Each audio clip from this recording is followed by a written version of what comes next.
Thank you, and good evening, everybody. Sorry for getting started a few minutes late here.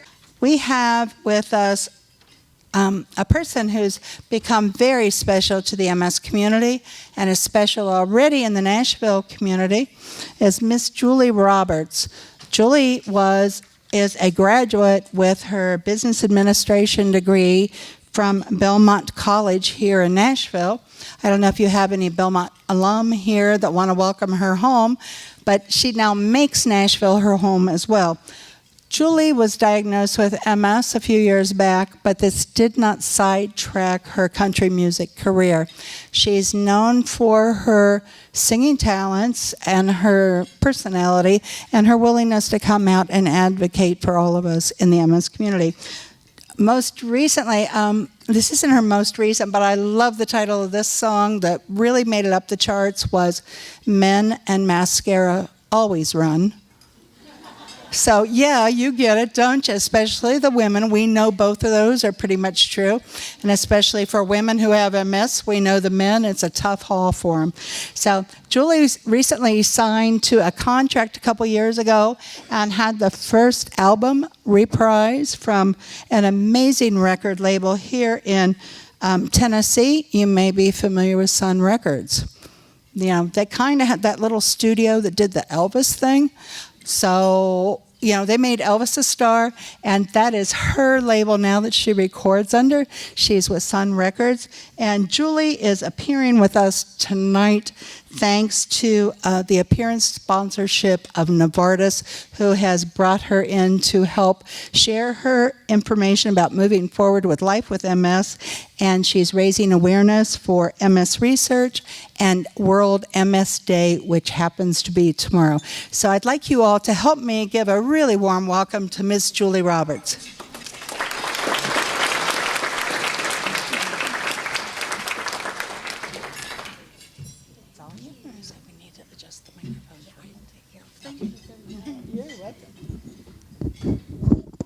Thank you for that awesome introduction. I think there are some men here that wouldn't run, though. Some good ones. Stuart's one. You're not running, no. That's right. He's got on his cowboy boots tonight here in Nashville. But I did want to first thank Stuart for having me here. MS Views and News is awesome, and I'm really thrilled to be a part of tonight, just to share my story with you all. And I'm excited to be a part of this whole week. I hope to see you all this entire week. Again, I'm Julie Roberts, and I'm just going to tell you a little bit about my journey with MS. Wish I could roll out of town like a runaway train. I do as I dare, let them call me insane. I never sit on the sidelines in life. I'll dance every dance while I still have the chance. All right, y'all. Remember that line, because I'll come back to it. I'll never sit on the sidelines in life. I'll dance every dance while I still have the chance. That song was on my very first album that came out in 2004. And when I recorded that song, that line was actually for my mama. Mama was supposed to be here tonight, and she got caught in the traffic that a lot of people did. And she got so late, she had to get to my dogs. We have 4, so she had to get to them. But hopefully you'll see her around this week. But anyway, that line, I recorded it for Mama. And growing up in South Carolina, I grew up in a home of domestic violence, and I have 2 sisters, and Mama saved my sisters and me. And every night in our town of Lancaster, South Carolina, Mama would drive my sisters and me across to my grandmother's house, and her name is Mama, and Mama's still in Lancaster, and we'd get to Mama's house, but all the way to Mama's house, Mama drove a Ford truck, and she'd turn her country music up, and we'd sing all the way there, and country music was our savior almost. It made us happy. And we get to Mama's house, and Mama would cook us awesome food, great fried food that you'll probably learn later is something that those of us living with MS should not have as much of. But we ate lots of it, and it was really good. And we would get there, and we watched the Dukes of Hazzard. We'd watch, what else would we watch? The Mandrell Sister show. And I wanted to be Barbara Mandrell. Did y'all ever watch that show? Yes. But the most important thing about Mama's house was that it was a happy home for us. And Mama taught us our faith. And Mama taught my sisters and I how to pray. And that's been a very important part of my life from the time I was a little girl, even now, and especially with living with MS. And every night at Mama's house, she'd pray with my sisters and me before we'd go to bed. And it was the prayer that you've probably all heard. It was, "Now lay me down to sleep." And it was my turn. And every night at the end of that prayer, I'd say, "God, please give me a record deal and make me a singer like Barbara Mandrell so I can buy Mama a happy home." And I prayed that prayer from the time I was a little girl to the time those things began to come to my life. And Mama said, if you keep praying it, He's listening. He'll answer it if it's supposed to be for your life. So I kept praying it because I knew it was supposed to be. And I also knew I needed to get to this town, Nashville, in order to be Barbara Mandrell.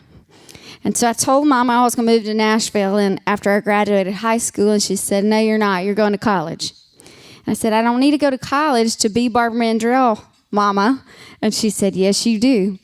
And so I started at the University of South Carolina, and I researched, and I found a college here in Nashville that had a music business major called Belmont. And I transferred as a junior, majored in music business, and I met a lot of people here that also wanted to be either a musician or a songwriter or a performer, and I formed a band in college and had the best time here. I did graduate like Mama wanted me to. And when I graduated, I got a job at Mercury Records as their receptionist. So I was not being Barbara Mandrell.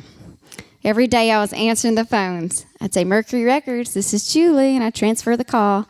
And I did that for 2.5 years. But I was playing shows at night, anywhere I could in this town. And it's hard to get gigs in this town. They're all taken. But we would play, the guys that I'd met in college at Belmont would play at coffee houses and pizza restaurants and laundromats. We played at a place called Harvey Washbanger's a lot. Harvey said we could play there. If we got too loud and the people couldn't hear their dryer go off, we just had to stop and then say, "Hey, dryer number 3, your clothes went off." And so we played there a lot. And I also sat at that front desk a lot during the day. So I had a lot of idle time. And during that idle time, I wanted Mama to get to Nashville. I wanted her to have a new start. So I started faxing out her resume, and I was pretending I was Mama. Hopefully her current bosses aren't watching this tonight, because I would change the cover letter, and I'd say, "I'm looking to relocate to Nashville. This is what I can do." And Mama got a job interview here, and she got a job, and she moved. She got a job at a mattress factory. If you're ever on 65 North here, you'll see it. It's called Sutherland. And she's been working there ever since, and we got good mattresses because of her job. But more than that, more than the good mattresses, Mama got a new start in life, and it was the first time in my life that I'd seen Mama really, really happy. So God answered that prayer for me. And we got an apartment, so we got our first happy home. But I still wanted to be Barbara Mandrell.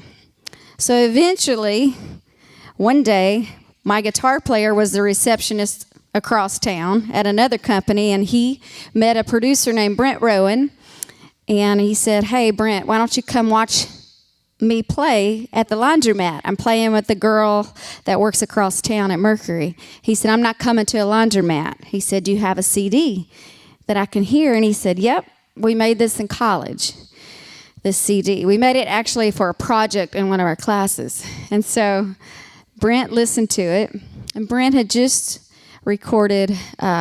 produced Joe Nichols, who was having a lot of success at that time. And he heard the CD, and he called me, and he called my guitar player, and he said, "I don't like the music, but I like your voice, and I'd love to record with you at night. Can you stop playing the laundromats and let's start playing? Let's start recording." And I said, "Yep." So we started recording. We recorded about 5 songs that we were proud of.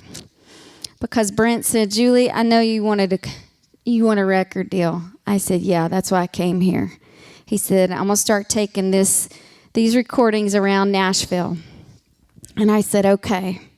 So during that time, as Brent was preparing to take these around to the labels here in town, I got a promotion at Mercury Records. The head of Mercury, his name was Luke Lewis, and he came to me and he said, "I love the way you answer phones, and I want you to be my assistant. You'll get a pay raise, and every day you'll have to say, 'Luke Lewis's office, this is Julie,' instead of Mercury Records, this is Julie." And he said, "But if you're a singer, don't tell me I don't want a singer answering my phones." And I said, "Okay." So I didn't tell him. I didn't lie, but I didn't tell him. I just said, "Okay." So I got the pay raise, and I got this new job. And with the pay raise and then Mama's job, we were able to move out of the apartment, and we bought a townhouse. So God answered that prayer of our first happy home, that was ours. And so, meanwhile, Brent is meeting with RCA, Sony Records, Warner Brothers, every label in town, and they all said, "No, she's too bluesy, she's too soulful, we don't want to put this out." So we kept working, and finally Brent came to me and he said, "Julie, I want to meet with your boss. I want to play your boss, Luke, what we've been working on." And I said, "I'm not supposed to be a singer, you'll get me fired, and I have a mortgage now." And he said, "Just get me a meeting, and I promise I won't get you fired." So I asked my boss one day, I said, "Hey, Brent Rowan is working with a new artist in town, and he'd love a meeting with you." And my boss said, "Okay, find a spot on my calendar." My boss never asked me who the artist was, if the artist was a male or a female, and I knew that that was God working on my behalf. So the day came, Brent came into the meeting, and I could hear my music playing through the walls. And I heard my CD stop and start a few times, and I thought, okay, I'm getting ready to lose my job. And my heart was racing. And Brent left the meeting, and he said, "Call me as soon as you can." And then my boss left, and he said, "I'll see you tomorrow." So I called Brent, and he said, he stopped the CD, and he said, Luke stopped the CD the first time and said, "Who is this girl? I want to meet her." And he said, "She's right outside your office. She's your assistant." And he said a lot of things that I shouldn't say here tonight. But in essence, he said, "You got to be kidding me. I didn't know she was a singer. She's not supposed to be a singer." He said, "Well, she is." So my boss came to me eventually, and he said, "I heard your stuff, and I like it.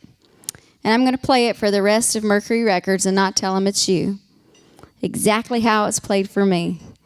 And if they like it, then we're going to sign you to a record deal. And if they don't, you can keep answering my phones, and they'll never know it's you." And I said, "Okay." So I prayed even harder. And the day came, and my boss came back to me, and he said, "We're going to sign you to Mercury Records, and I need a new assistant who definitely does not sing." And so I found him an assistant, and I started making my record. And so God answered that prayer for a record deal. But he gave me way more than the piece of paper. God put me on the road. I was traveling all over this country playing shows. I put out my debut album, played The Tonight Show and Good Morning America, and my first album went gold. And even Mama got to come on the road with me, and we had a great time. And life was good. And I only came home. I never wanted to come home because I'd always wanted to be on the road. I only came home to record Men in Mascara, which you heard earlier, because that was my second album, and you have to start recording your second album as soon as you put out your first one. And then I'd come home to get my hair done, my roots done, and that's it. I was playing shows, visiting radio stations. And in 2005, I was playing a show in Asheville, North Carolina, and my fans were standing at the front of the stage right here, singing the songs they'd been hearing on the radio. My very first single, "Break Down Here," is what they were singing to me. And in the middle of that song, my vision went blurry, and I couldn't see their faces anymore. I could hear them singing. And then I'm right-handed, so I hold my microphone just like this, and my right hand went numb and weak in the middle of my show, and I couldn't hold my microphone anymore. So I switched it to my left hand, and the same thing happened, but there was a microphone stand on stage, and I was able to stand in front of the microphone stand and finish my show. And after the show, I got back on the bus, and I called Mama, and I told her what happened, and she said, well, when you come back, you're not going to go straight to the studio. You need to go straight to a doctor. So I went straight to my primary care doctor, who sent me to a neurologist who did tons of tests, where I learned I was claustrophobic. Those of you that live with MS maybe are too, or maybe learned that when you had an MRI. So I did all these tests, and I said, I'm going to be in the recording studio. And the next few days, he said, okay, I'll call you. So I was there, and he called me a few days following, and I didn't answer his call. And instead, I called Mama, and I said, can you call him back? Because I want to sing Men in Mascara. I don't want to focus on this. This is all I had ever wanted in my whole life. She said, yes. So I left the studio that day, and I called Mama. I was on 65 North, headed to our townhouse. And I called her, and she said, Julie, he said, you don't have this or this or this. She'd gone through a list of things that I did not have. And I said, okay, what do I have? She said, you have MS. I said, okay, I'll be home in just a little bit. So I drove back to our townhouse in West Nashville. And when I got there, Mama and my younger sister, who had also moved to Nashville, were on my patio. And we have 4 dogs. I love dogs. They were also on my patio. And I opened the gate, and they were crying. And I said, what did he say and about MS? And she told me a little bit of what she knew. And she said, you got to go back tomorrow, and he's going to tell you a lot more about it. And I said, why are y'all crying? And they said, why aren't you? And I said, because all I thought about was Carol. And I met Carol when I was a little girl in South Carolina. I would sing at nursing homes there every Saturday, gospel music and country music. And Carol was very young. And Carol was a resident in one of the nursing homes. And Carol always asked me to sing Peace in the Valley and also a Lori Morgan song for her. But because she was so young, I would ask the nurses, why is she here? And because I knew people always say, Julie, how old are you? And I can only say this a little while longer. I say, I'm 30 several. And Carol was 30 several. And so she looked very different there. Finally, someone said Carol has MS and doesn't have a caretaker, but also Carol had MS at a time before there were therapies available like there are today. And that's all I knew. So I thought, I just started my life and my career, and I thought that that's what my life would be like. So I go to my neurologist the next day here in Nashville, and he gives me lots of literature on MS, and he tells me about some of the therapies available, and he says, go home and think about it. And I went home, and I put every bit of literature he gave me into a drawer, and I never thought about it. I put it way back here because I thought if I didn't say it out loud and if I didn't tell anybody, it would go away.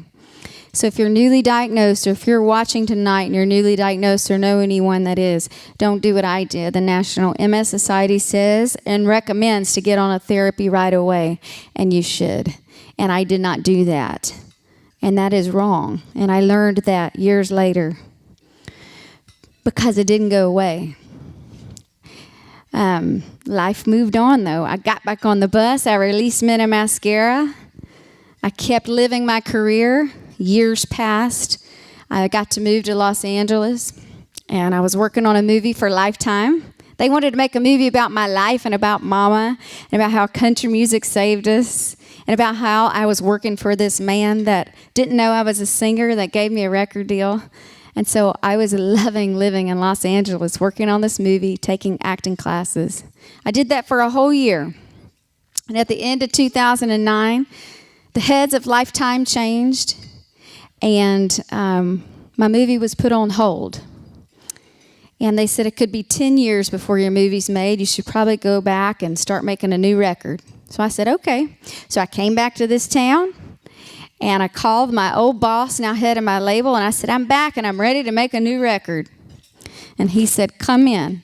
And he asked me to come in at the end of April in 2010 and play him some stuff that I was wanting to put out on a new album. So I go in his office that day, and he said, before you tell me or play me anything, tell me anything about your music or play me any music, tell me how the movie's going. I said, it's on hold. And he said, well, your career here is on hold too. And I asked him what that meant. He said, that means you don't have a record deal anymore. He said, we need this movie to promote a new album. So you can leave here and try to find somebody else to put your record out.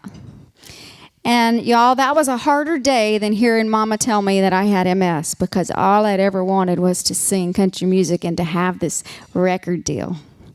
So that was a tough day. And just a few days later, if you live here, you heard about it, and I don't know if you heard about it if you didn't, if you don't live here, but the 1,000-year flood came through this town on May the 1st, 2010. Some people lost their lives in that flood. It never floods in Nashville. And we lost our townhouse, our happy home. We lost our cars. They floated away. We lost everything, every material thing. But a boat came through the front doors of our townhouse and saved my mom, my sister, myself, and all of our dogs. So we were saved. And I knew that I was safe for a reason. But actually, I needed to save me from myself. So for 5 years, I had not told anyone. I was afraid to tell the music industry. I had not told anybody else in my family. I was afraid to tell the music industry because I thought they would think I couldn't play shows. So I didn't. And then so we lost our house. I got back a few days later when the water went down. They let us look at our house. When we get back, I start trying to pull up carpet because nobody had flood insurance. And I was trying to pull up carpet, and I couldn't use my hands anymore. And my vision went blurry again.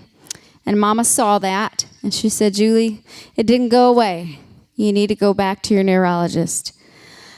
So I went back to my neurologist, and I said, all of the literature you gave me is floating in the Harpeth River, and I never read it. And I'm sorry. I thought it would go away. Now I know it did not. And I'm ready to save me from myself because I know I was saved for a reason. And he said, that's okay. And I started on therapy right away. And I started to want to get involved in groups like tonight, like Stuart's group. And I started to share my story so that people would know that we can live with MS, that there are available therapies.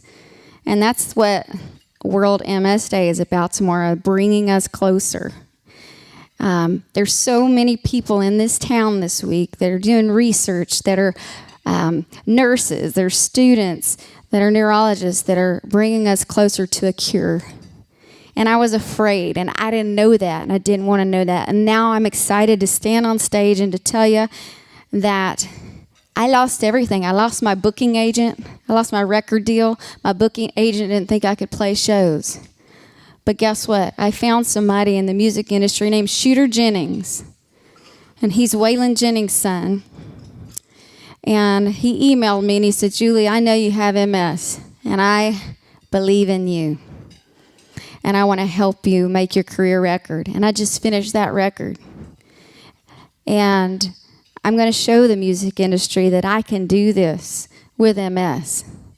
And also, HarperCollins called and they said, we like your story. We see you're still living your dreams. We want you to tell your story in book form. So I just finished that, and that'll be out in September. So the world will see that we all can live our dreams with MS. That there are people out here that want to bring us closer to a cure. So y'all remember that, bringing us closer, and find those people in whatever keeps you going. And I'm going to go back to that line. Whatever keeps you going for your dreams, focus on that, whether it's the people in your family. For me, it's my family. It's my faith. It's y'all. It's standing up here sharing my story. I'm more fulfilled sharing my story than I ever was dropping off a CD hoping that somebody would play it at a radio station. Yeah, I love hearing my song on the radio, but I love knowing that God chose me to stand up here and share my story. Now I'm going to go back to that line because I want y'all to remember it before I leave tonight. I'll never sit on the sidelines in life. I dance every dance while I still have the chance. So whatever your dance is here, you don't have to stop because somebody says you have MS. My dance is to stand here and tell you my story and hopefully inspire one person to keep doing your dance. It might not be to sing country music, but whatever it is, you don't have to stop. So thank you for having me and letting me share a little bit of my story. Stuart, wherever you're at, thank you.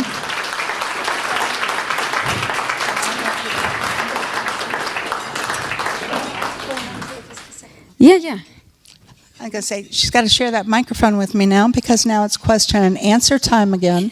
And I'm sure we've got lots of questions for Julie about her story and her journey with MS. So who do we have out there in the audience? Again, the gentlemen are with the microphones. We normally don't have such a shy group. Okay, there you go. Okay. I don't know if this is allowed, but will you tell who your neurologist is? Yeah, I don't think that is allowed. I can't tell that, can I, Stuart? Who my neurologist is? I maybe can tell you privately. Okay. My neurologist here in town is Curtis Hagenall.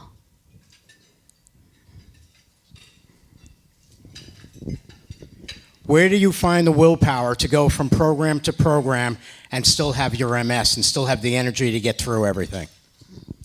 You know what? I know like I said earlier, I'm very fulfilled doing this, and I can be tired from traveling, but if I know I get to do it, to stand up here and meet people just like me living with MS, and hopefully share my story to inspire one person. That is what keeps me going, Stuart.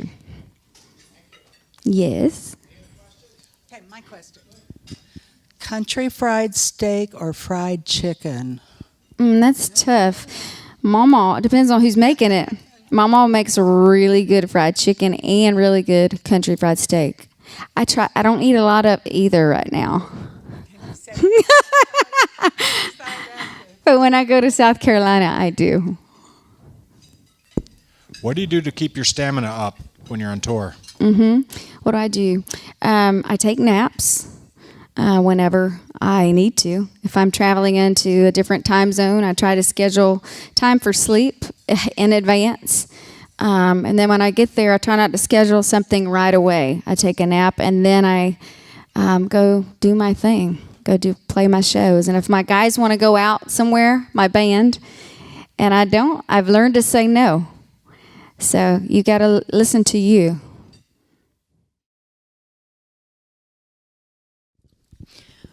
Have you ever written a song specifically about MS and what it's like to have MS that maybe we could all use in the future as well? I wrote a song around right after the flood. Called Stronger, and you can find it on iTunes. It doesn't say anything about MS, but it's about, it's about faith, and that's what keeps me going and makes me stronger. So it's called Stronger, and it was on my independent record, Alive.